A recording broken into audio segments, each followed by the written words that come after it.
The Dave Hooker Show. A presentation of Off the Hook Sports. Objective insight, expertise, top guests. Available on YouTube, Apple, Spotify, and the Off the Hook Sports app. Download now for free. Also available on offthehooksports.com. I compute and obey. Now to Dave Hooker. Ready. All right, here we go, and loaded up for the next hour plus, as we've got a lot to get to on the program. A national media member takes a shot at Tennessee. Josh Ward will join us on a Thursday, as he does each and every week, so we always love that. Kamal Hadden continues to get some love, and man, I like that story as much as any on Tennessee's front page right now. Kamal Hadden, who we thought was just a waste of space when it comes to a defensive back, is now not only going to be one of the top defensive backs in the SEC as rated by Pro Football Focus. He's going to go on and make some money, I think. What about that? And week 7 picks and bets and a lot to get to. Josh Ward talks Josh Heupel on the road, which has been hot and cold, mostly cold. We'll get to that. And Tennessee plays Alabama this week. So what has been more frustrating for the Vols historically, losing streaks to Alabama or losing streaks to Florida? I think probably much of that depends on your age. And are the Vols playing with house money when facing Alabama? And you know it's going to be a good day when we start off the second the very beginning of the show, and there's 16 people already waiting. 16 is a pretty big number in a University of Tennessee football folklore, is it not? Yes, 16. You got to think Peyton. I was trying to think for a minute. You had me stumped, but then I'm like, sorry, guys. Brain lapse. Yes, obviously Peyton Manning. 16, a great number. So. Okay, so by the way, this is super cool. I'm not promoting anybody else's podcast, but I've had COVID this week, and I just tested positive. So I'm listening to podcasts just kind of roll and roll and roll. And there's this one podcast that I'm watching called Smartless, and it's got Jason Bateman and Will Arnett. Have you heard of that one yet? I have not heard of that one. Okay, so it started way back in the pandemic, and it's really good if the guests are good. The concept is that they only have like one person out of the 3. The other one was on Will and Grace. I can't remember his name. And they will have people on, and one person schedules a guest. So it would be like you schedule a guest, and I don't know who it is, and it could be way outside my realm of expertise, and I have to ask questions of that guest and try not to sound like a total nincompoop, which most often they do. It's a concept that's neat, but it's really not working. But they had Peyton Manning on. It was the latest one. And I thought that was super cool. And so we start off the show with 16 people waiting. Let's make it more. Go ahead and hit that like button. Hit that subscribe button. And as you know, we will always go to your message board because we have absolutely the best group of listeners. And please support our sponsors. They are always right down below when it comes to, I don't care if it's HVAC, when it comes to Delta 9, the Big Orange Crunch, when it comes to making your kids safer, we do all that. So we've had I had a couple of calls from clients today. I just want to let you know that somebody called and they said they heard about us from your show. So that means a lot. Our sponsors are always listed below, so we greatly appreciate that. But let's go ahead and get to it, as I am ready to get rolling. And I've got some, every once in a while, Caleb Calhoun pokes the bear, and he gets me pretty emotional on something. And we're going to start it off with today's tough question. And today's tough question is brought to you by Andy Mason of AndyMasonRealEstate.com. Today's tough question is right now. Today's tough question. Take a side. Take a stand. The Dave Hooker Show, a presentation of offthehooksports.com. Okay, so we're not going to dig into your personal info. I'm not going to ask for social security numbers, but I am going to ask for your age if you don't care. Okay, because the question is, what has been more frustrating for the Vols historically, losing streaks to Alabama or losing streaks to Florida? To me, it's not even close, because if you look at my age, I'll be maybe 50 next year. What has been more frustrating? Well, it's definitely Florida, because Florida kept Tennessee from winning a couple of other national championships. I believe firmly there were some years when Florida was the best team in the nation and Tennessee was a close second. So it's not even close to me. But if you're a little bit older, it may be Florida. So I ask you, because you have a better historical perspective. You mean it may be Alabama? Than Alabama, excuse me. Because you have a better historical perspective than even me, Caleb, because you love to dig into the history. So I'll ask you, what has been more frustrating to the Vols historically, losing streaks to Alabama or losing streaks to Florida? That's today's tough question, brought to you by Andy Mason, AndyMasonRealEstate.com. Support our sponsors. Andy Mason, best prices, best service in the biz, 50 years in East Tennessee, and he is incredibly phenomenal. So let me ask you, what has been more frustrating for the Vols historically, losing streaks to Alabama or losing streaks to Florida? And I would have to lean on you, Caleb, as my Paisley Prince. What of the how many times do you think Alabama cost Tennessee a national championship with some of those losing streaks? And I love the shirts. If you're on YouTube, click like and subscribe for more Paisley Prints from Caleb Calhoun. This shirt was balling in the early 2010s when I would go to the raves and listen to Avicii and all the EDM music. I was just lit in this shirt. Rest in peace, Avicii. He was a legend. Anyways, I actually don't even think it's close. And I know my age, and people will think this is because of my age showing here too, but I've done research on this and I've tracked it. And it is Florida. And I'll tell you why it's Florida, not Alabama, is the more frustrating losing streak. Tennessee's, with the exception of the Tebow years, which is in the Urban Meyer years, like of 2005 to 2010, Tennessee's losing streaks to Florida have largely been when Tennessee's on Florida's level, like as a program at that time. Whereas when Tennessee has lost to Alabama, let's take Tennessee's two longest losing streaks to Alabama.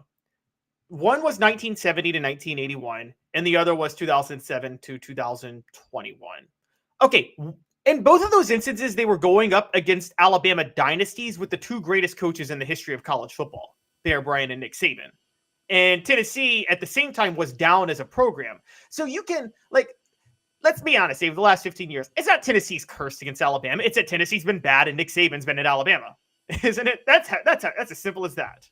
True. And it's been, if you want to go further back, Tennessee has been going against a Paul Bear Bryant when at times they were down. Tennessee was not down in the Florida series when they were dropping games that cost them championships. Tennessee just wasn't quite as good as Florida as a whole. And we're going to get into what being a better team is, because Tom Luginbill taking some shots at Tennessee to be a better team. We're going to get into that. But Tennessee was not the better team in some of those years, and I'm including coaching.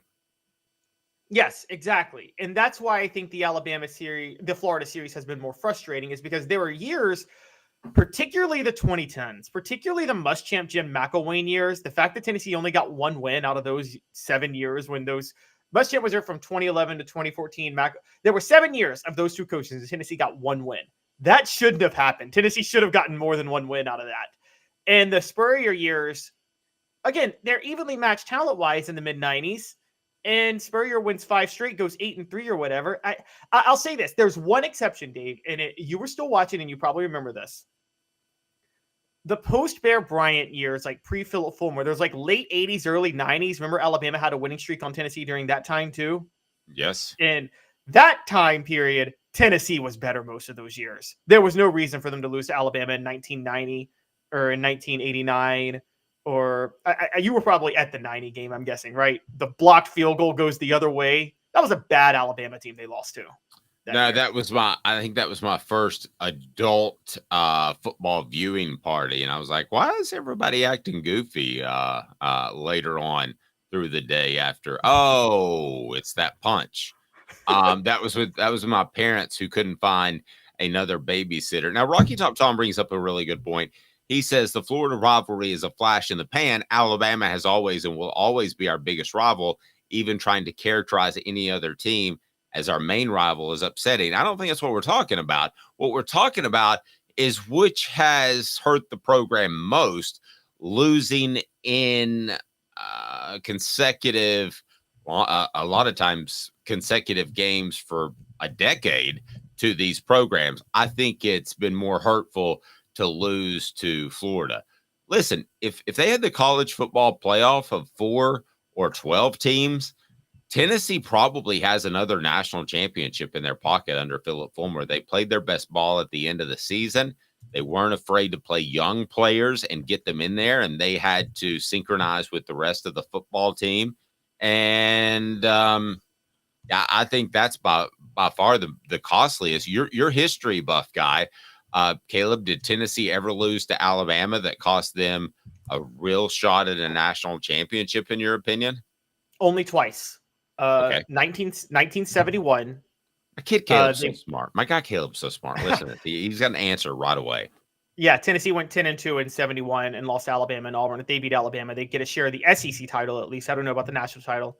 In 1989, when they made the switch, when Reggie Cobb got dismissed the week of the Alabama game, you probably remember that, Dave. Sterling hitting his bench for Andy Kelly, and Tennessee loses, and that's their only loss of the year. But that's twice in a series that dates back to 1927 of being played consecutively, where I can already name like 5 times with Florida in a series that just dates back to 1990 playing consecutively. Yep. I mean, that's not even close. Yeah, and those teams were close. Travis says what's most frustrating is we were equal or better to Florida through the 1990s. Alabama was better than us at almost every spot through the 2010s. I would agree with that. In the 90s, if you want to talk team, not roster, the reason Florida won a lot of those games is because better coaching from top to bottom. So when you include that as a team, I would say yes, that Florida was the better team during that time. But again, all kinds of great comments on Caleb's shirt. You say Paisley, I say Amoeba. So, and also I want to point out that it's we got to point this part out, which is, yeah, it was better coaching in the 90s. Now, in the 2010s, it was Tennessee had worse coaching because it was bad coaches on both sides, and Tennessee had worse coaching. And let's just take this year as an example. Tennessee lost to Florida already. If Tennessee loses to Alabama this weekend, which loss is going to be more frustrating at the end of the year? It'll be Florida because they should have beaten Florida. They're the better team than Florida. If Tennessee plays Florida right now, Vegas is going to favor them by 2 scores on a neutral field. Yeah, I agree. Rocky Top Tom says, I say single cell paramecium. You've got to see this shirt if you're on YouTube. By the way, hit that like and subscribe button. We greatly appreciate that. And turn your notifications on. We've been dropping things like crazy on our audio platforms, including the Celebrate 98 stuff. So it has been an incredible month of growth for us, and we can't thank you enough. Tell a friend. We greatly appreciate that. And we're people keep making fun of Caleb's shirt. It looks like Prince got my shirt, guys. Yeah, it looks like Prince got food poison at Waffle House is what it looks like. But if you want a Fred White autographed book, you can now order that at offthehooksports.com. The Celebrate 98 series, the untold stories behind Tennessee's 1998 national championship. Can I share something? Because I consider you guys friends. You were the first to get on board, the Toms, the Travises, the Smoky Mountain Reds, Orange Bloods, and all those guys. So I called my publisher yesterday, and we get quarterly updates as to how much goes through Amazon. So the books sell through Amazon, but I sell them on my own because Amazon takes like 80%. It's ridiculous. And I was like, I mean, that's not the point of doing this. and I want to do autographs as well. And so I discovered I figured out the way of doing the online store, which is at offthehooksports.com. Please buy a book. It's almost Christmas season, and they're tougher to get this time of year. But so the publisher says, well, I wanted to let you know it's in the top 10 of our books sold that we published recently. I was like, can you give me any ballpark as to what that means? How many books? And he said, nope, Amazon won't tell us. You know how frustrating that is, Caleb, to get a little tease. I guess it's like a strip club or something. And get a little tease, and then you're like, nope, you're not getting the whole thing, though. You're not going to get told. I said, can you ballpark me? How many books? He goes, nope. Not for about 4 more business days. But I want to thank everyone. And if you have the book, this would mean a lot to me. Buy it through me so I can autograph it. And Travis says that's terrific, though. Thanks. And thank you, Travis. And I know you were one of the first to buy it. If you do want to leave a review on Amazon, it pushes the book out there even more. But any dollar we don't need to pay Jeff Bezos to go back to space for no apparent reason whatsoever again. Thank you. It was a passion project for me. So if I make $1 on it when all's said and done, that's fine. And I'm happy. But if you want to leave me a review, if you've read the book on Amazon, I would greatly appreciate it, because then they push the book out, because at some point my wife is going to get very sick of shipping books, because we have been doing that a lot. She is a blessed, awesome person. But I'm going to change gears a little bit. And this is where Caleb's got me riled, because I don't know what in the world he is thinking. What the H? Brought to you by Zen Sports. What was he thinking? Release the hounds. The Dave Hooker Show. Keep cool. A presentation of offthehooksports.com. All right, is Tennessee playing with house money when facing Alabama? Caleb, I'm going to keep my mouth shut and not say anything. And I'm going to give you the opportunity here to save yourself and explain this to me, because I don't know what in the world you're talking about. How's it house money? Tennessee's a contender now. Tennessee's not a team under Butch Jones that hopes to go to Alabama and have things break their way. Tennessee's not a Terrence Cody block away and playing conservative football from beating Alabama back in 2009. This is a Tennessee team that is an elite running team, has an elite defensive front. They should expect to go down there and win. That's why the point spread is single digits. So if we said it was at a neutral field, it'd be around 6. No, I don't know where you're going here, to be real honest with you, but you're a great programmer, sir, and I want you to tell me where you're going here, because this ain't house money. Tennessee expects to go down there and win, and I got a sneaky feeling they win. So I will give you 2 things in your favor before I go into my spiel. The 2 things into your favor are losing at Florida took away a lot of the house money for this game, because it makes, obviously, when you lose, the next big game becomes a heck of a lot more important than it would have been. The other part is, with Brock Bowers being hurt at tight end, the SEC East race is a lot more open than it may have seemed at the beginning of the year. However, with those 2 things, I reset my expectations after week 2 of this year, which is that, okay, Joe Milton is who we thought he was before the Orange Bowl last year, which means that this is a transition year for Tennessee. The focus of Tennessee is to stay above water and stay relevant in the top 25 rankings so they don't hurt in recruiting, and then they can take off again next year with Nico Iamaleava at quarterback. So you're basically telling me Tennessee needs to hold pat this year to keep recruiting going and then compete at a championship level in the future. Guys, I don't know about you on the message board, but that's not what I'm thinking. I'm thinking Tennessee still can get in the SEC championship game. Of course, they would have to beat Georgia to do that. I think they could sneak in the college football playoff. I still think all those goals are on the table. You and I have a slightly different mindset. I see where you're coming from, but you're in old school Tennessee land, Caleb. You got to get in new school Tennessee land. This is compete for championships year in and year out. Georgia doesn't say, oh, you got Carson Beck this year, so it's a year of transition. If you want to go back to Alabama this year, doesn't say who the hell's the quarterback going to be. This is year of transition. You don't say year of transition. That's a ridiculous comparison. Okay, Georgia is a back-to-back national champs. Alabama has had a dynasty. These are two programs that have NFL talent all over the field. If you just look at the projected NFL draft for the next 3 years, Alabama and Georgia both have better rosters than Tennessee. Significantly so. Like, significantly. So Look at this. Look at this. Rocky Tom says exactly what I'm thinking. If our offensive line doesn't make silly mistakes because of crowd noise, we have a 50-50 shot to win. That's what we're going to talk to Josh about. I'm telling you, this team, they may not be the same as they were a year ago, but this team is competitive because of their defensive front seven and their ability to run the ball. This is not a Tennessee football team that is still trying to climb the ladder. The ladder has been climbed. You know what I mean? I think they're still climbing the ladder. I think Tennessee, again, I brought up this before. Tennessee as a program, as a roster, was where Clemson was when Dabo Swinney took over in 2008. Tennessee was a worse program than even Clemson at that time. Tennessee was a bad program in 2021.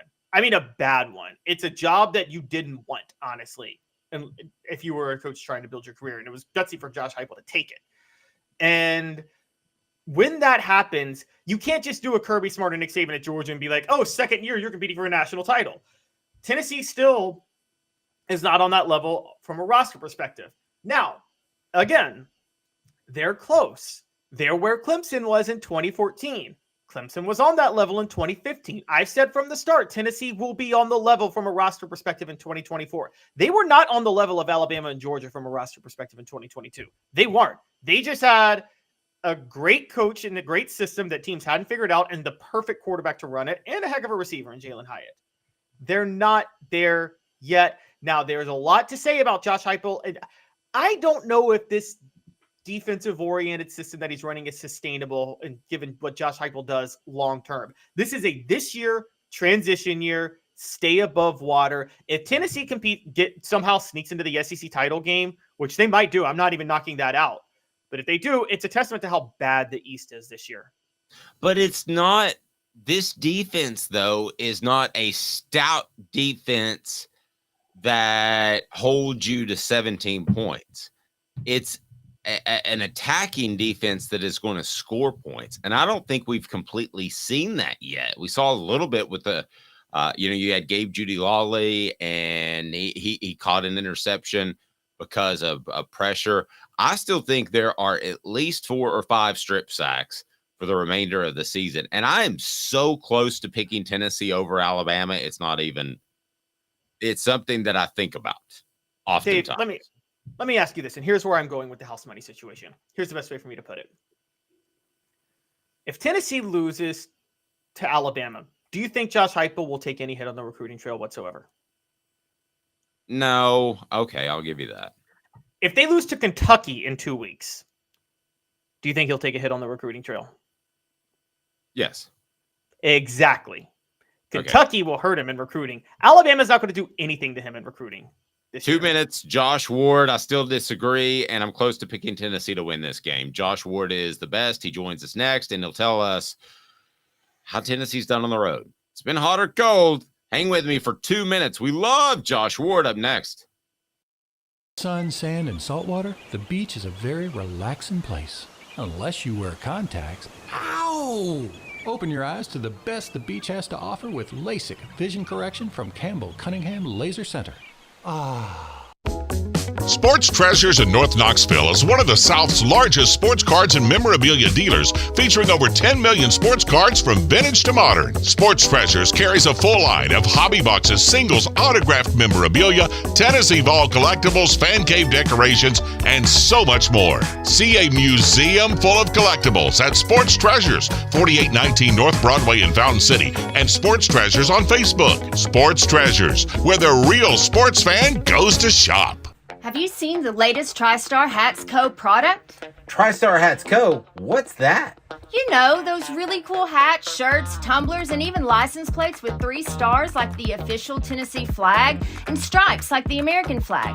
Pretty patriotic if you ask me. Ah, gotcha. Seen those. Those are cool. Where can I get them?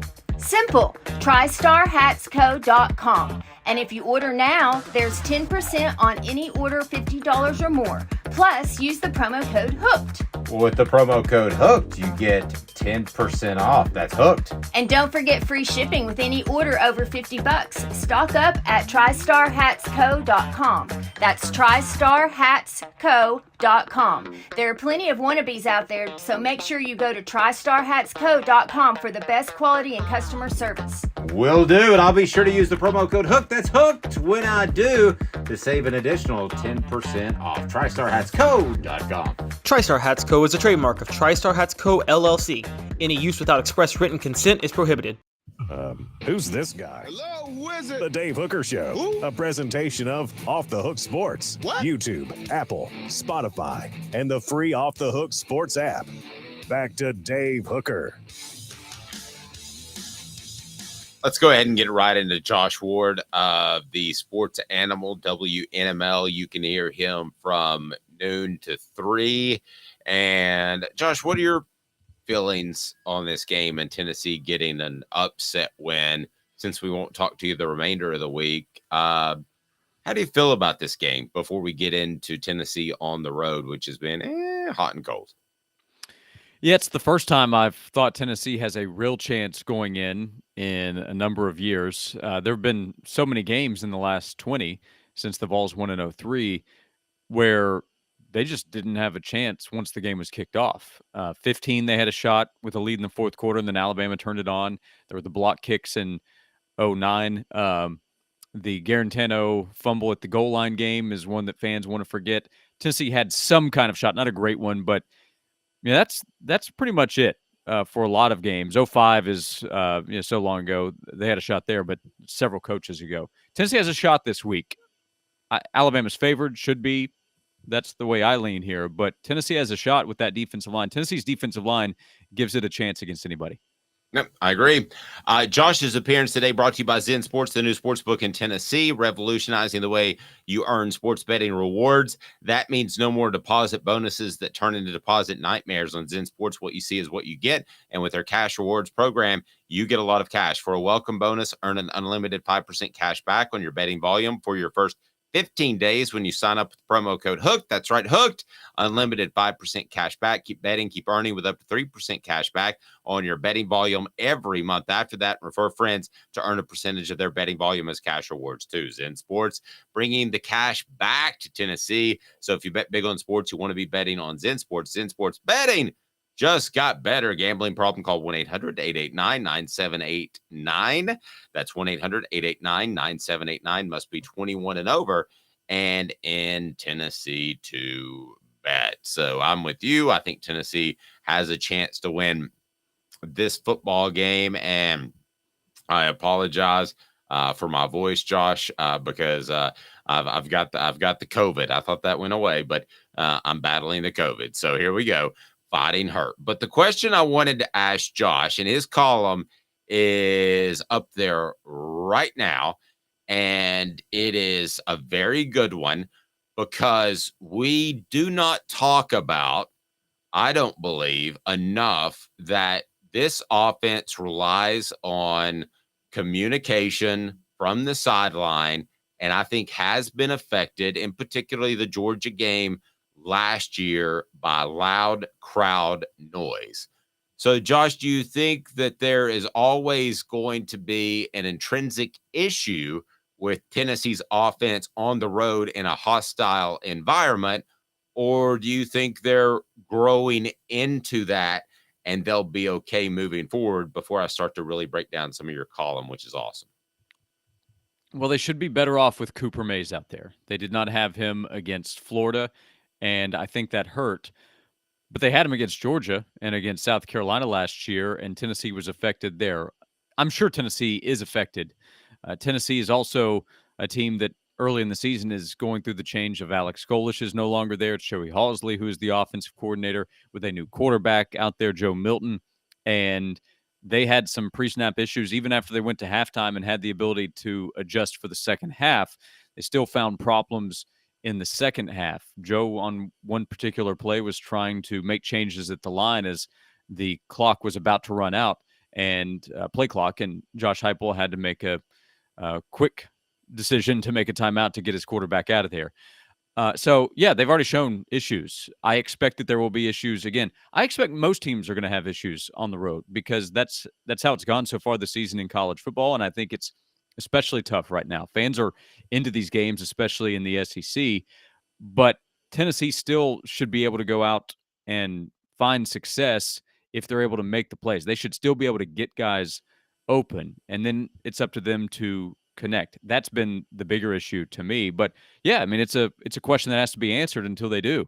Can they actually put enough together on the road, especially against a team as talented as Alabama is? Caleb? So, Josh, I don't know if you saw this, but I pointed this out. This is the lowest over-under of Josh Heupel's career as a head coach this weekend at 48, which is crazy to think about. You're right, with Cooper Mays back, you would think there wouldn't be so many of the pre-snap issues, but given the fact that this is a defensive-oriented team now and they run the ball a lot more, do you think that actually makes them better equipped to handle crowd noise than maybe the team last year that was all about tempo and moving the ball and throwing a lot? Yep, maybe so. And by the way, I was thinking more communication sideline to the field. I don't know about pre-snap penalties. I don't know if we're going to see too many times where the right tackle is going to jump, or any position that's just choosing a spot, and it gets them backed up, because then it really presents a challenge. As good as Tennessee has been running, if they're at 1st and 15 and behind, that's a lot more pressure on Jalen Wright and company to run. But if they're able to find success on the ground, because they couldn't, at least consistently, against Florida, that put too much pressure on Joe Milton. This is not the same offense we've seen over the last couple of years. Everybody recognizes that. That's why you're right. It's crazy that the over-under is at that number, but not based on what we've seen here recently. It's also crazy to think that's the number after last year. The losing team scored 49. The losing team by itself went over a year ago. Now the two teams are expected to be at that number combined, at least based on the projection. But how they run the football is a massive deal here. Couldn't run it successfully against Florida. Couldn't do what they wanted to offensively. They couldn't really, against Texas A&M, do everything they wanted to, but the running game kept them in it. If the running game is able to stay alive, if they can go for 125 plus, then that takes pressure off Joe Milton. If the running game's not there, I really worry for what the Vols can do offensively. Let's look at some of these key road games. Travis will get us started as one of my favorite posters. He says that we didn't handle the noise very well in the Swamp. You know, I don't know that it was the noise so much as not having Cooper. Guys, was that the noise, or was it not having Cooper, or a little bit of both? Josh, what do you think? Both. I would start with Cooper. I don't know if Tennessee wins that game if Cooper Mays is out there, but I know Tennessee has a better chance. He's, one, a really good player. Two, he's a calming influence. He's the guy that makes that offense go. If he's in on at center in that game, does the hit on Joe that leads to the interception, which gave Florida a big advantage in the middle of that run in the first half, does it happen? I would say probably not, right? So it at least gives Tennessee a better fighting chance if they still start out slow in the first half, because the defense was able to make corrections play better in the second half. The offense just couldn't catch up and make enough plays, and they kept making mistakes to hurt themselves. So I think it's a big deal to have Cooper in this spot. If he weren't playing, I wouldn't give Tennessee a chance to beat Alabama. And yeah, I don't know how much better of a chance he gives them, but he gives them one. If it were Ollie Lane, if it were the starting offensive line from the Florida game this week, yeah. By the way, I don't know if they would have beaten Texas A&M. So I definitely wouldn't pick them against. I wouldn't pick them or give them much of a shot against Bama. Yeah, a different sort of front, a 3-3 front, Walter Nolan, no Cooper. I think A&M wins that game. I think he's that important. Portions of the program brought to you by Campbell Cunningham, Taylor, and Hahn. Look at me. I've had LASIK. I think Josh has too, as a matter of fact. Enjoy life better when you see better. Local vision service for LASIK, cataract surgery, and regular eye examination. ccteyes.com. And I know Caleb wants to talk about the Cox, so go ahead.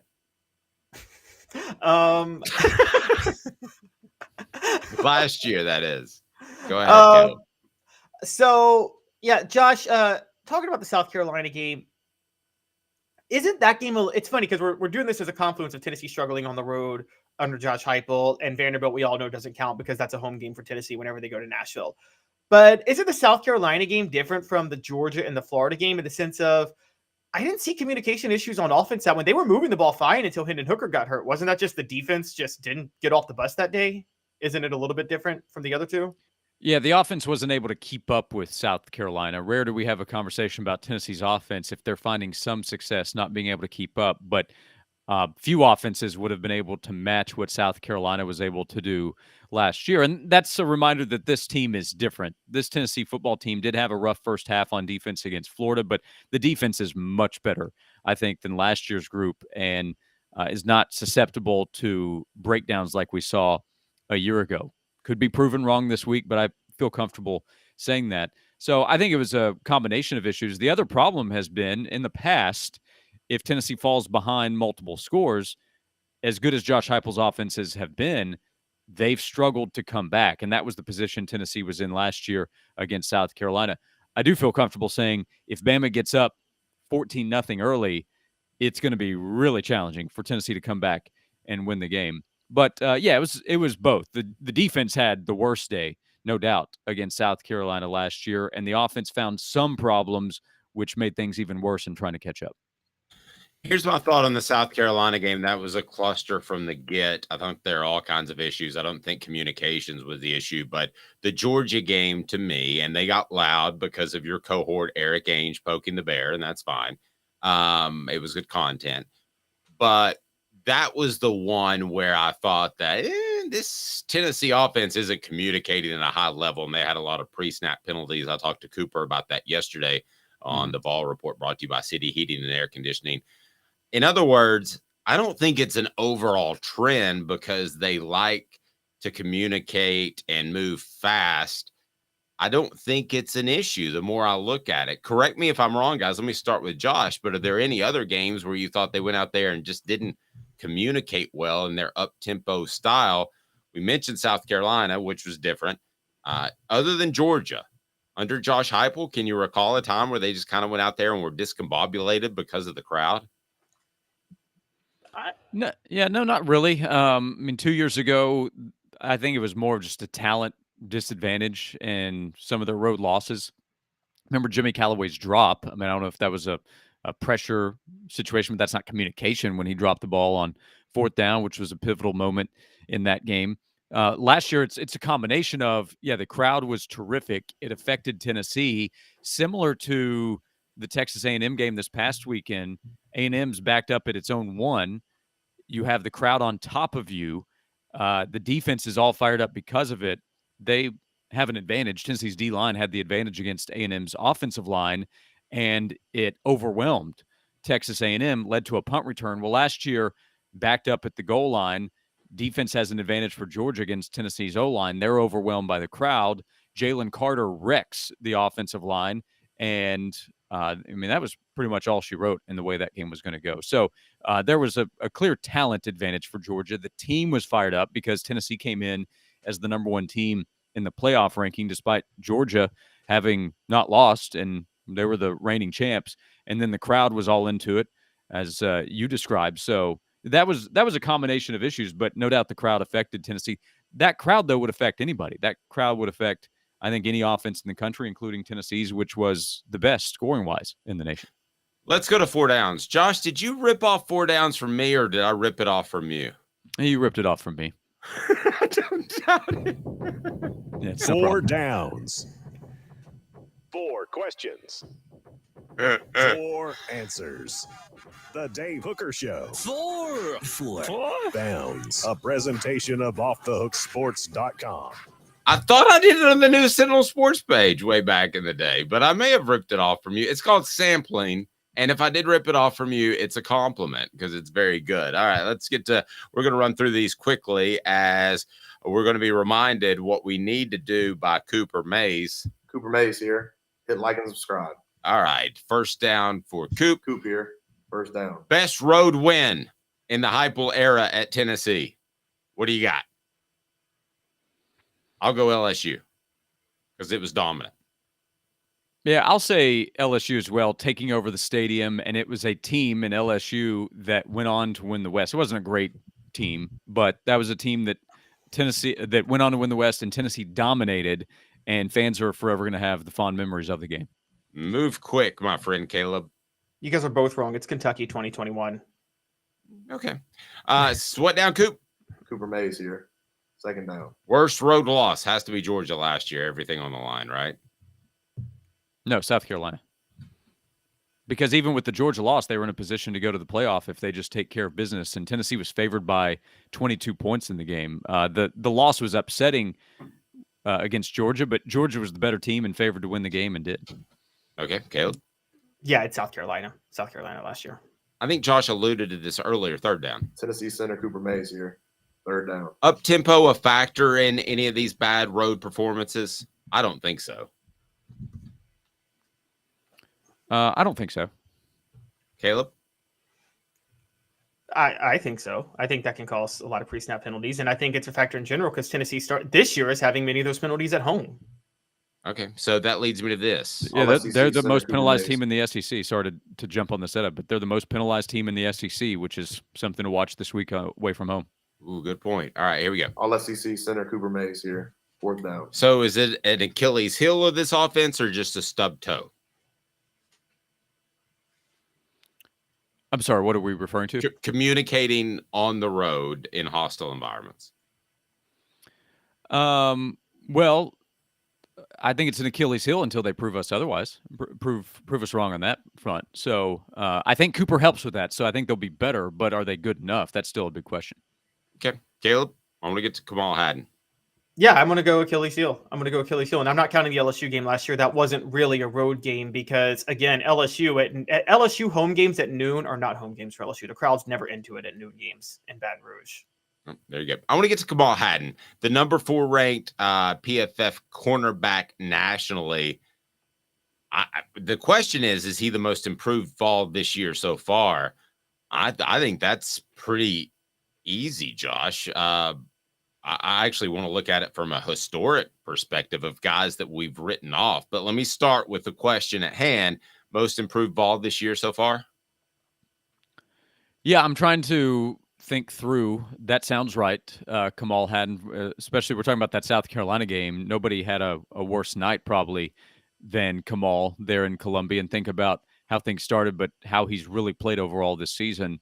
I think Tyler Barron is a candidate. I mean, James Pierce is definitely a candidate. We don't even know where he was last year, so he didn't play. So you want to talk about breakout? Pierce is high on that list too. Okay, I want to give Josh a second to think about this. The most improved Vol since he's been covering Tennessee since would be 2002. Does that sound right? Yeah, I mean, I was with you at some practices in 2001. So yeah, 22 years doing some.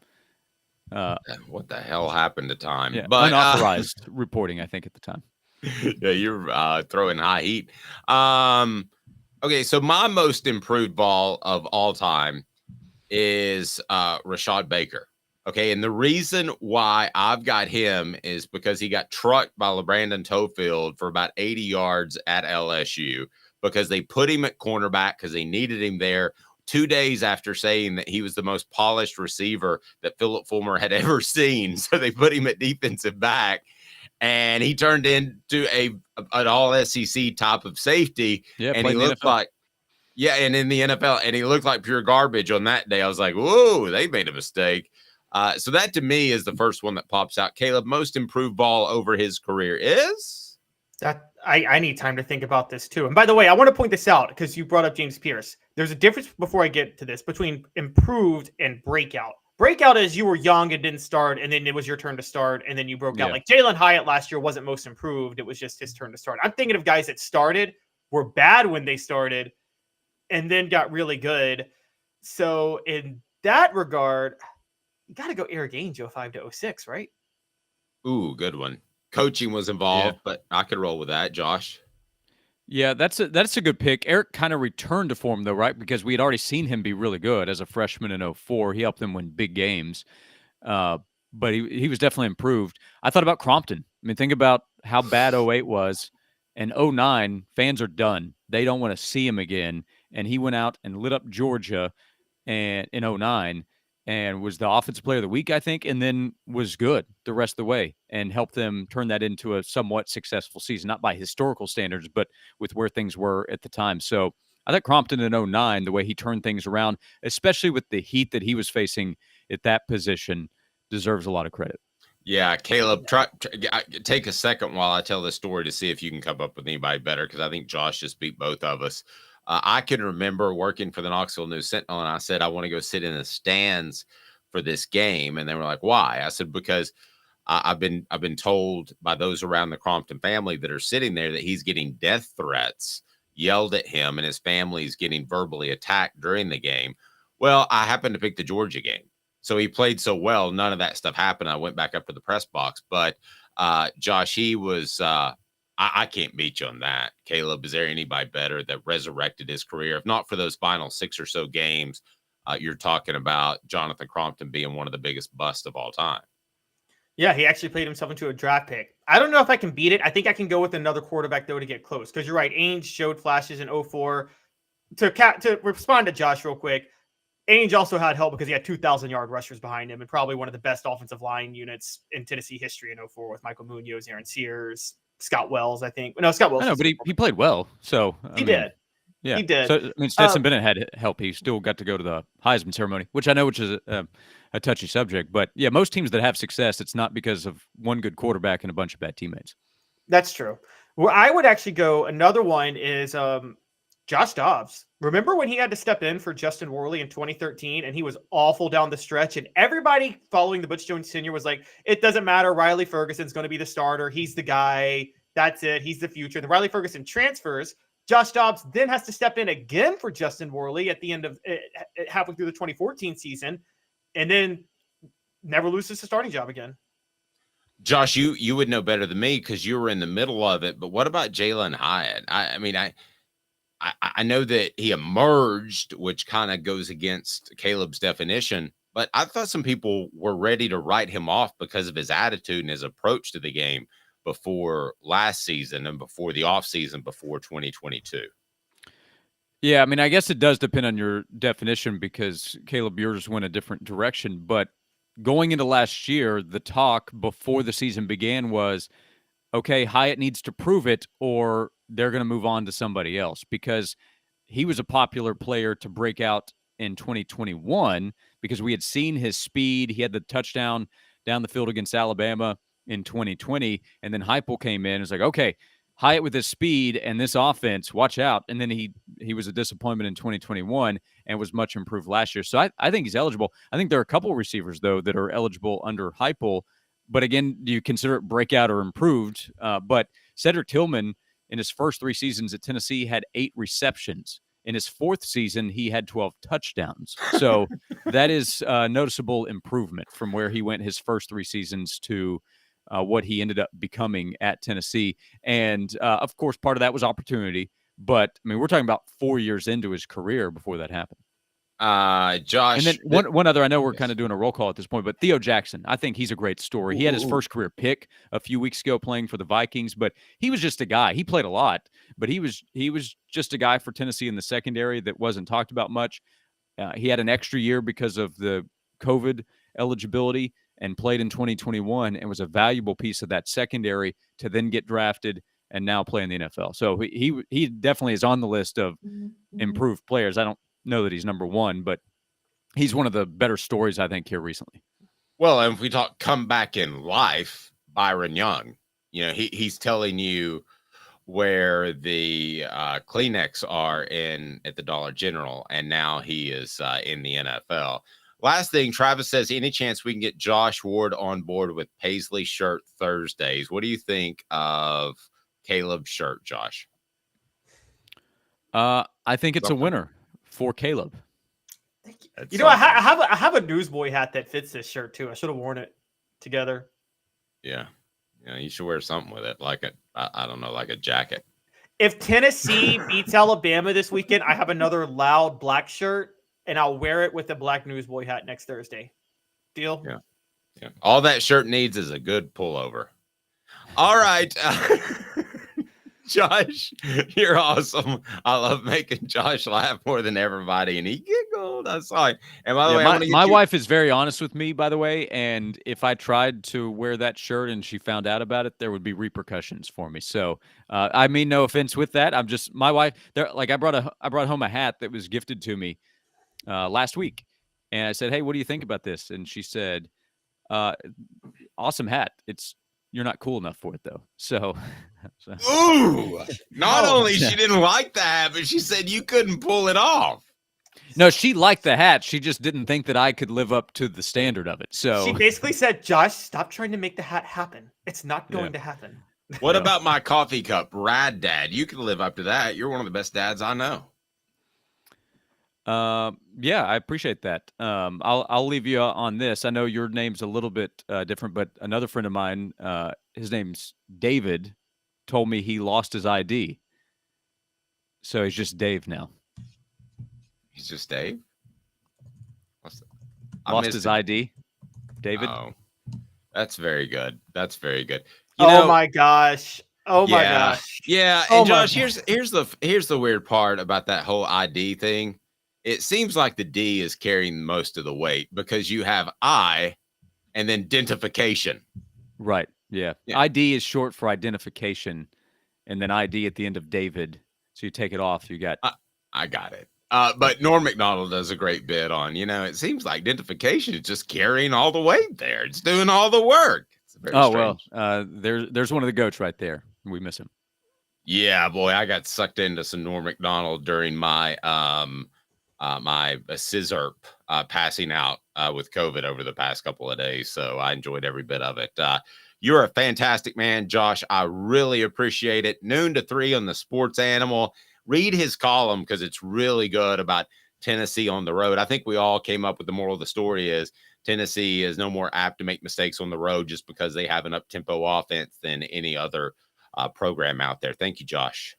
Thank you. Josh Ward is so good, and it's brought to you in part by Herald Group Security Solutions, leadership experience, specialization, addressing problems through unique mission-specific mitigation techniques, also making your children safer one school at a time. HeraldGRP.com.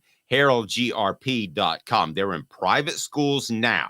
Okay, so if your kids go to private school, you have to go to them and say you need highly trained individuals, former servicemen oftentimes, and thank you everybody out there for your service. You're tougher than me. I couldn't do it. And HeraldGRP.com will make your children safer in private schools like ASAP, but we're going to get them in public schools too. It's going to happen. HeraldGRP.com. Let's avoid the tragedies that have plagued our country in the past. We don't want any of that. I love it for Kamal Hadden. Don't you love those stories? Who are some stories on the message board? I'm curious. Who are some stories that you absolutely love? I was so close. I'm not afraid to say it now. That Jonathan Crompton and his family were one of my major sources. So I felt the pain that they went through when I thought they were mistreated in some cases by some coaching staffs and some coaches that didn't know what to do with him.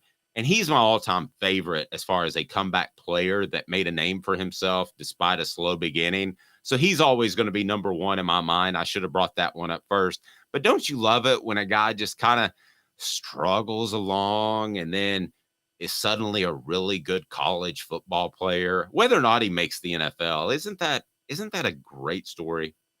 It is. It's harder for people to root for Kamal Hadden in this case than other people because Kamal Hadden always talked like he was one of those players. But my insistence, Dave, and you probably know this more than anybody, but if you have a good football team, you're going to need some players that, shall we say, talk more than they should. You always want the guy with a little bit of moxie. You want I don't want to say Dennis Rodman with the Bulls, but you kind of need that on a football team, don't you? Someone who might get you he might get you a penalty here and there, but you live with that because you know he likes to talk. And I kind of respect that with Kamal. Ooh, here's a hard one to top. Inky Johnson is my favorite story of any player. I hate his injury, but he's absolutely made the best of it. I mean, he is a well-known, renowned speaker with a book, and his message is just 100% positive. I didn't really get to know Inky beforehand because he had just started playing at a high level, but I can guarantee you after that Air Force game in which he was injured, or the next game, his play was going to start to be a topic of discussion. So I can't say that I really knew him before the injury, but man, you gotta love Inky. You gotta love Inky. We got to get him on this program as well. And there's some good backstory behind that involving Dave Hooker's career as well. So that's.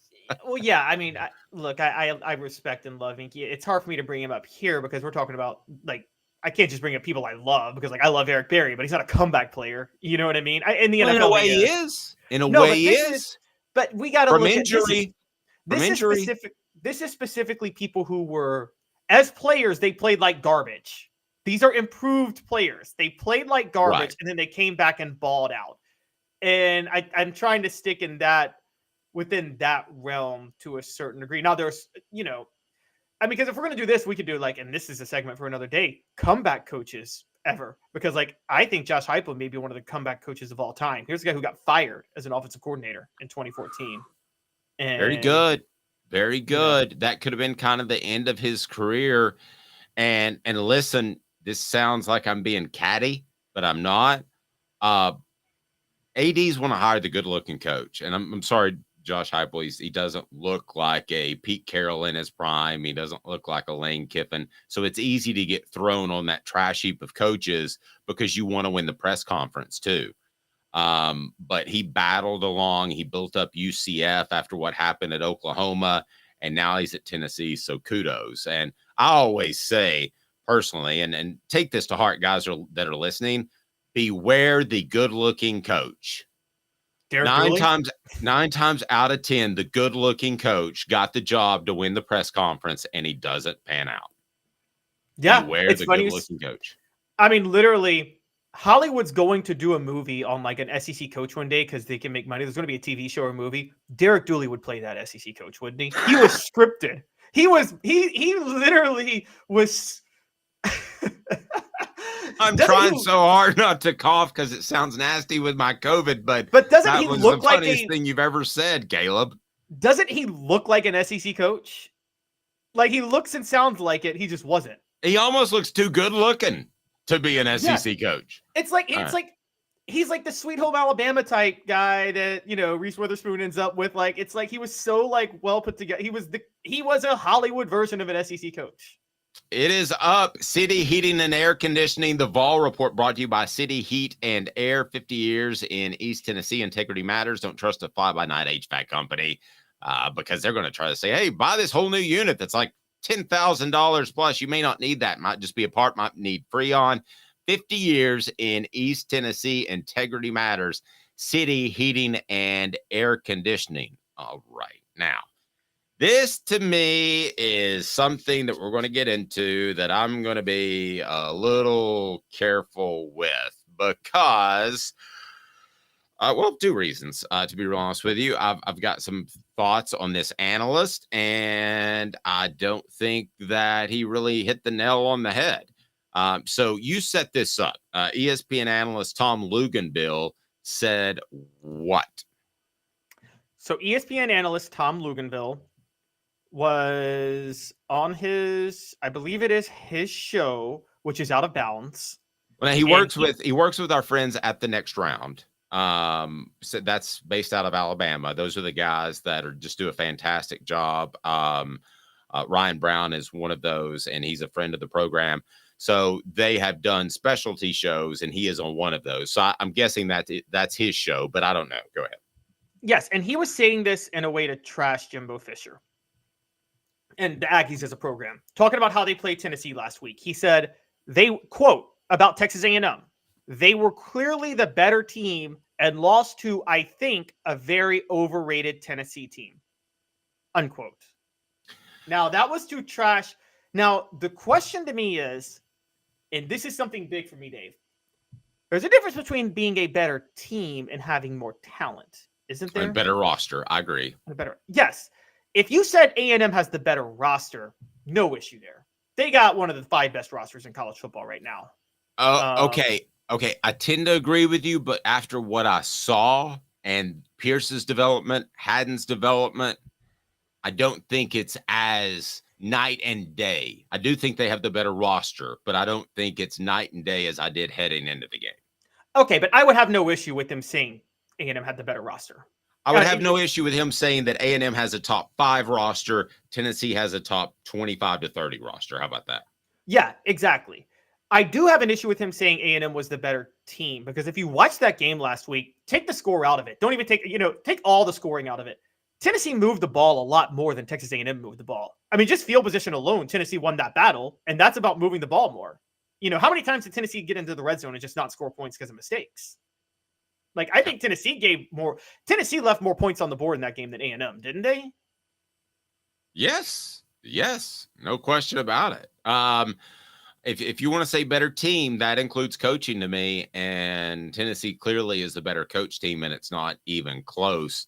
It's not even close when you want those fire opals. You get them from Rick Terry Jewelry Design. They want to be your jeweler looking for affordable game day jewelry. How about those fire opals, the Tennessee tradition? RickTerryJewelry.com, RickTerryJewelry.com. Who's the jewel of A&M staff?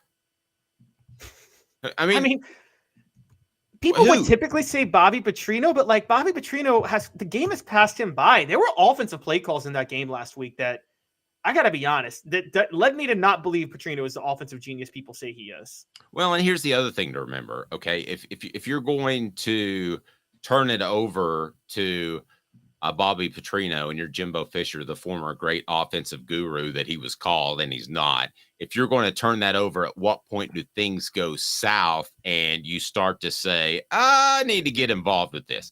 I need to get in the kitchen. It's exactly what happened with Tennessee in 2008.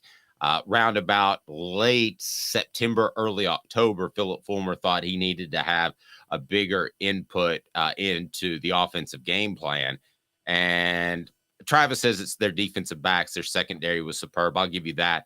But when you hand over one side of the ball and you coach that growing up through the coaching ranks, you're going to get involved in some point. And I think the Tennessee game, quite frankly, is probably where you will see Jimbo Fisher try to get involved a little bit more. And then I'm going to predict it here. A&M season is going to go down the drains. And you're going to see Jimbo Fisher be replaced despite the $78 million buyout. They've got to make a change. They're going to be in the SEC. This is the time to do it, and it's not even close. So if I made you bet that Paisley shirt that you're wearing today, that Jimbo Fisher would be the head coach, I love you, would be the head coach of the Aggies next year, would you bet your shirt on that or not? Yeah, I bet my shirt on that he won't. That he won't. Because, and by the way, this is what you said. You're acknowledging my prediction at the beginning of the year was right. It's just a little bit later than I thought it would be. Which is, I thought the wheels would come off because of this issue. I just thought it would come off at the beginning of October, not in the middle or towards the end of October. Yeah, Yep. No, you're right. Sports Treasures carrying over 5 million sports treasures and so much more, including my book. Follow on Facebook for the best sports memorabilia, daily updates. I go to Facebook and follow them on sportstreasurestn.com, sportstreasurestn.com. And they actually have a big event with Andrew Jones. So if you're a Braves fan, you need to get onto Facebook, follow sportstreasurestn.com, and be sure and follow them. And you will absolutely love what you see at Sports Treasures. My other issue with this comment by Tom Luginbill is I think it's really offensive based. Tom Luginbill is a former quarterback, and Max Johnson is not an elite quarterback, but neither is Joe Milton. And right now you would have to say Max Johnson is a better quarterback than Joe Milton. He's playing at a higher level. So I thought that was part of his thinking and a little bit too simplistic. Here's something crazy. If you're building a team, do you take Walter Nolan or do you take James Pierce, who I think are in the same class? Ooh, Walter. I mean, that's talent. That's team. You tell me. Message board, tell me. I mean, look, you're talking. I'm taking James Pierce. Yeah, okay. James Pierce is like Leonard Little, but Walter Nolan. Look, I see John Henderson, Albert Haynesworth, and Walter Nolan. Okay, well, but let me ask you this: do you take Albert Haynesworth or John Henderson, or do you take Leonard Little? I'm taking Leonard Little. Look, that rush defense was significantly better. The 2001 rush defense is the best rush defense in the history of the SEC that Tennessee had. They never had to blitz. John Henderson got Will Overstreet drafted. All due respect to Will Overstreet, Dave, he was not an NFL player. And I mean, I look, I have to say this. Let's talk NFL careers for a minute. John Henderson and Albert Haynesworth are right on Leonard Little's level in the NFL. Now, I know there were some personal issues that may have changed that a little bit, but look at Albert Haynesworth got $100 million to play defensive tackle because of how valuable he was to the Titans. Okay, but let me stop you for a second. Albert Haynesworth is almost a once-in-a-generation player. He had some issues upstairs, but when you talk about his athletic ability and his size, that's way, way more advanced than Walter Nolan. His sting, his ability, his quick twitch is different. So I think that if you wanted to argue Albert Haynesworth on physical ability versus James Pierce, I think you got an argument there. If you want to go, if you want to go Nolan versus Pierce, I'll take Pierce all day long. I could maybe roll with that. By the way, I will say that, funny enough, Pierce, we bring in Leonard Little. They're both from North Carolina. And it's funny, North Carolina is where you get the edge rusher. South Carolina is where you get the line. Now, okay, what about this? Like, let me bring up another great defensive end. Sean Ellis, who is a step below Leonard Little maybe, but still a great defensive end. Sean Ellis or Walter Nolan? Where do you go? I'll take Walter Nolan. Okay, so you think James Pierce will be better than Sean Ellis? Because Sean Ellis was amazing at Tennessee. Yes. We're talking a two-time Pro Bowler in the NFL. I mean, wow, Dave. Wow, that's pretty high too. I think he's that good. I mean, I could be wrong, but I think he's that good. Excited here. Just a little bit. I'm going to be able to tour the Tennessee Cider Company new facilities, the original hard cider of the Smoky Mountains. Use the promo code HAT. That's HAT to receive some free swag with your cider order. Use the promo code HAT and you get a free hat. How about that? Available most anywhere in the United States of America. And they have some fantastic cider that you're absolutely going to love. As a matter of fact, let me tell you a little something about it right now because the flavors will blow you away and they'll deliver it to your home. Want a hard cider that's easy to enjoy, one that's crafted to perfection? You need Tennessee Cider Company. Some say it's the signature cider of the South. Others say it's the cure to your craving. They all say you'll savor every sip. With a selection of ciders free to sample, all it takes is one taste. Visit tncidercompany.com for more information, as well as to shop our ciders and merchandise online. Thirsty yet? Doors open at 10 a.m. Use that promo code HAT. In 2 minutes, we're going to make you money picks after this with Caleb Calhoun. Got cataracts? We can fix that. Never miss another moment. With a little help from Doctors Campbell, Cunningham, Taylor, and Hahn at cctis.com. Hi, I'm Rick Terry, and we at Rick Terry Jewelry Designs pride ourselves in the highest quality craftsmanship from a family-owned business here in Knoxville for over 35 years. At Rick Terry Jewelry Designs, we also take pride in being an affordable option for all your game day accessories, especially those fire opals. At Rick Terry Jewelry Designs, we want to be your jeweler every day and especially on game day. Go Vols! Hi, Mike Davis here with City Heating and Air, reminding you to always dare to compare. Our team provides quality local heating and air service, installation, and maintenance across East Tennessee. We use only the best equipment like American Standard heating and air conditioning for your residential, new construction, or commercial needs. Honesty, dependability, and customer satisfaction have been the cornerstones of our business since 1961. City Heat and Air. There's your bear. These mountains hold and defend a spirit far better than moonshine. A drink that holds flavor, that becomes necessity. A hard cider made and relished by folk who are as hearty as they are legend. A refreshment that can only be found in one place. With a taste that makes you say, give me 3 bottles of the good stuff. Tennessee Cider Company, where necessity can be found. Who's this guy? Hello, who is it? The Dave Hooker Show, Who? a presentation of Off the Hook Sports. What? YouTube, Apple, Spotify, and the free Off the Hook Sports app. Back to Dave Hooker. Smash that like button, Papa J says, and please do that. We greatly appreciate it. It brings more people into the channel, and we are absolutely pleased as punch, or proud as punch. What's that saying? With what we're able to bring you each and every week with Caleb, perhaps the best historian I've ever seen when it comes to Tennessee football. We have him each and every day, but we also have Spencer Riley on Mondays. We have John Adams on Tuesdays, and he's pretty good. And then we have Jimmy Himes on Wednesday, Josh Ward on Thursday, and then a Football Friday with Fred. By the way, on the YouTube channel, we usually call it that Sunday show, but we're just going to call it that show because Sunday was a crazy day with me having the COVID. And so that is up. It went up last night, so we preview A&M. So certainly want you to check that out. And Cooper Mays and Jacob Warren are both up yesterday. So again, those are usually up on Sunday, but that darn COVID. So we're going to build that channel, baby, according to what Rocky Top says. And I'll just be real honest with you. I'm not the type of guy who says donate to the channel and all that sort of thing. I want you to enjoy this. I think it should be free. But we've got a couple of things in terms of some affiliate marketing that if you order from Amazon, you can help support the channel because we want to make it bigger and bigger and bigger.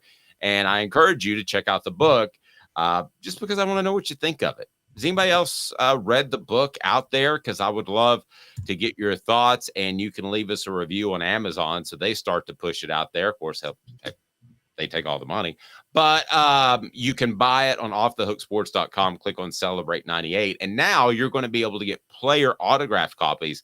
The first is Fred White. So I think it's a fantastic way for you to buy some Christmas presents. We're right around the corner. That's hard to believe. And I know that publishing gets a little bit more difficult later in the year because of Christmas. So we want you to go ahead and get your Christmas orders in. If you got Tennessee fans that you want to take care of, anywhere from the less expensive book, which is the paperback, or the autograph that we're going to have Billy Ratliff autograph some books too, they are there as well. So we've got picks, and this is Caleb's moment. This is when he gets excited. This is when he separates himself from the pack. But first, I've got to ask you, Caleb, how are you doing on your picks so far? Be honest. I'm straight up honest always. I was on overall picks last week. I was 10-9 with one push. So that brings me to 79-58 on the year, which is well over 52%. Now on picks of the week, like these are the best bets, the ones that I choose to bet, not where I don't have an option. I was 2-1 last week. I'm 11-10 on the year. Not as good on that. I took USC money line. I didn't realize Caleb Williams was that bad against fast edge rushers, and I wouldn't even waste a first round draft pick on him. Okay, so the picks brought to you today by, of course, our friends at Zen Sports. You need to download that app, but also it's brought to you by our friends at the Hemp House, the premier hemp dispensary online with a wide variety, great selection, and strict standards to ensure you only receive the best in CBD or Delta products. Go to Hemp House Chat with 2 T's, Hemp House Chat with 2 T's.com. Use the promo code HOOKED, get 10% off, and you can get this, the Big Orange Crunch, which is fantastic. fantastic. All right. So, Caleb, here we go. Your picks. Let's get them off and rolling and see how you do. Where are we going pick-wise first? And I'll tell you if I agree or disagree. For the record, no offense to Caleb, I've been charting my progress, and I'm at about 75% this year. Straight up or against the spread? And I do not believe you. No, against the spread. Yeah. Okay, sure. Yeah, we all believe Dave on that. Hey now. Yeah, I'm right there. All right. Give me your Hookers give me your also tell locks you they of the love week. you. Okay, so you know. And Travis is right. Defense is going to destroy Lincoln Riley for his entire career. This is why you should be so excited about Josh Heupel. He is okay with winning like this. I didn't think he would be. I thought his ego would get in the way. He's okay with winning like this with a good defense. This is why you should love Josh Heupel. That's the column I'm writing today. All right. What do you got for me, Caleb? Pull out some picks. All right, so we got about 9 games to pick this weekend. We'll start. Arkansas -6 at home against Mississippi State. I'm taking Arkansas and the points, and I'm taking the over 48.5. They've been very close in a lot of games this year. Mississippi State's not that good. It's at Arkansas. I think Sam Pittman survives for another week. Another week? So you think he's getting fired? I think he might be.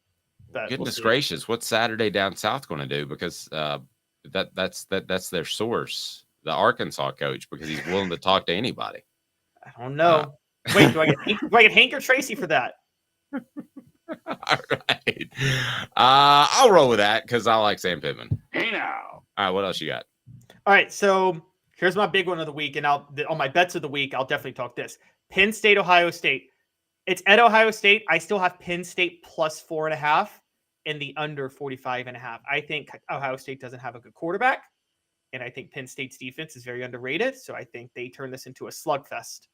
So Penn State +4.5. That's crazy. That's where I'll disagree with you. I think the talent differential is so much different at between Penn State and Ohio State and Michigan that's not going to be a game unless they get a guy like a Josh Heupel that can manufacture some points. But Travis says Penn State wins. That would be huge. Nice call out, Travis. Here we go. Travis, What we got next? well, when we get to my bets of the week, Travis, me and you might be seeing eye to eye on something. Are we not on your bets of the week? Or are we on your bets of Thursday? What are we? Here we go. These are the bets I have to make for every game, and then I pick 3 bets of the week that you should go all in on at the very end. So okay, all right. All right. So now, South Carolina, Missouri. South Carolina +7 at Missouri. Something feels like Missouri doesn't have a good pass defense. I think Spencer Rattler can throw all over them. Missouri might win, but I think South Carolina doesn't. They keeps it within a touchdown, and I'm going to take the over 60. I think you're going to see combined 650 yards through the air in this game. That's crazy. That offensive line is just too bad for South Carolina for me to lay $1 on them. So I'll disagree with you there. What's next? All right. I'll come back to Alabama, Tennessee. Auburn, Ole Miss. I know Auburn got blown out by LSU this week, but they're at home. I think them being at home at night, Auburn +6.5 against Ole Miss. And the under 55, Hugh Freeze's defense is sneaky good last week, notwithstanding. Hey now. I'll roll with that. I think Auburn has an up and down sort of season. They'll surprise some teams for both good and bad, and they'll surprise us as the gambling public. What else you got? Army +31 at LSU, the under 58. Look, LSU's on a roll right now, but I think they're kind of sleepwalk through this game, and Army likes to play a lot of ball control and run a lot of clock. So I just don't think they'll have enough possessions to win by 31 or hit the over. I never bet against the service academies. That's crazy. So I'm taking Army in the upset. Well, then you're taking them to win outright? Not really, but I don't bet against the service academy. But so then you'll hate. You got to give me Hank Kingsley then, because I said Army covers. Hey now. Okay, I'll give you that. All right, 2 more games before we get to the bets of the week. Well, 3 because we got to do Tennessee, Alabama, but I'll save that. But Duke, Florida State. Duke at Florida State. I got Duke +14.5 because I think Mike Elko is the best coach in college football right now, and yes, the best coach. Strong, and I'm with you. Hey now. Yeah, and I think that it hits the under because of Elko's defense, but Florida State wins, but Duke covers the spread. And all right, I'm with you. Lastly, what I brought up about Caleb Williams won't apply this week because even though Utah is physical, they aren't fast on the edge. So I think Caleb Williams goes off again and puts up Heisman numbers without any pressure, and USC covers a 7-point spread against Utah, and the game hits the over. And so I think that's my last one before we get to the bets of that week. I think USC covers easily. I'll roll with that as well, even though I don't like Caleb Williams, and he is not the. I don't think he should be the number one pick in the draft, but we shall see. All right, these are your lock bets. These are the ones that people should pull out the pen and paper, write down, and make some money on. Right? They should use that Zen Sports app and just go ahead and go at it. Go all in. All right. So first, Penn State money line. Get rich money line. Not only will they cover 4.5, I'm taking Penn State money line on this. They're going to upset Ohio State outright. Ohio State is poorly coached. They have a bad quarterback. They have struggled throughout the first half of games. And Penn State has, Dave, you always believe in the War Daddies. Penn State has the War Daddies to compete with Ohio State and Michigan. Not the skill players, but the War Daddies. They do have that. I love you, but Tracy Morgan thinks That's crazy. All right, but I like it. It's aggressive. I'll take Penn State's offensive line over Ohio State's offensive line any day of the week. Well, they don't play each other though. I'll take their offensive line over Ohio State's defensive line. I think Penn State's offensive line manhandles Ohio State's defensive line. Manhandles them. Ooh, throwing heat. All right, what else you got? All right, so here's a big one. We see how Michigan's been blowing everybody out, and this week no different because they're playing Michigan State. So the line is Michigan by 24. I think they're covering the 24-point line. I think Michigan State's quitting on the season because of the Mel Tucker situation. Hey now. I think they are too. Mel Tucker's gone. You know it, and he's very popular with his teammates. So the same thing's going to happen that happened with the Philip Fulmer situation in 2008. Those guys might rally for a game or two at the end of the year, but they feel like this thing's going pretty south. They say don't read the paper, but it's kind of hard to get away from it when it's in your hand. And they think that he was, I can tell you right now, they think he was railroaded because, again, I'm not getting into it, but there is something a little weird about being accused of phone sexual harassment. I'm just going to say that. But give me your next pick, and then we'll get into how many times you've used the phone for your own personal carnal pleasures. Okay, so no, we won't. My next pick is my last pick because it's a lock of the week and it's Tennessee, Alabama. So my lock of the week. This is the lowest over under of Josh Heupel's career, 48.5. The game hits the under. It goes under that. Game hits the under. All right. Who do you have win? Are you just taking the under or you? No, I'll give you that, but you got to Hank Tracy me on that. Does it hit the under or not, Dave? Hey now. No, I think it does hit the under. Now, does Tennessee win is the question, or do you want to save that for tomorrow? No, I'm going to go ahead and get it out right now. It's because I'm not only will Tennessee not win, Alabama's covering the 9-point spread. They're going to cover Alabama -9 at home because here's going to be the difference. Jalen Milroe can hit 2 deep shots. Joe Milton can't hit any shots. I'm going to disagree. I think Tennessee's going to have – I think this is about the time of year we started seeing the Princeton fan at fullback. Was it Dylan Sampson in around or Squirrel White in around at the goal line? I think Josh Heupel has some things in his pocket, and I think you're going to see some inventive plays that will generate yards. And I think that this team can run the football, which will speak to the fact that the under is very much in play. But more so, I think that this Tennessee football team will be able to score because they can run the football and control the ball. Apex Apparel Group design, brand, market your way. Unique products to promote your business with unparalleled customer service. Go to apexapparelgroup.com. That's apexapparelgroup.com. Before you leave, hit that like button. And if you haven't subscribed, do so. We greatly appreciate that. Tell a friend and know that you can order the book right down there. It's right below. Support our sponsors. That's why we're here. Whether you need HVAC service, whether you need security for your kids at school, whether you need I don't know, Delta 9, whatever you need. Sports Treasures as well. Rick Terry Jewelry Design. It's all right here. So you support our sponsors. We're here for you. Thank you so much for listening. He's Caleb Calhoun. I'm Dave Hooker. This has been a presentation of Off the Hooks.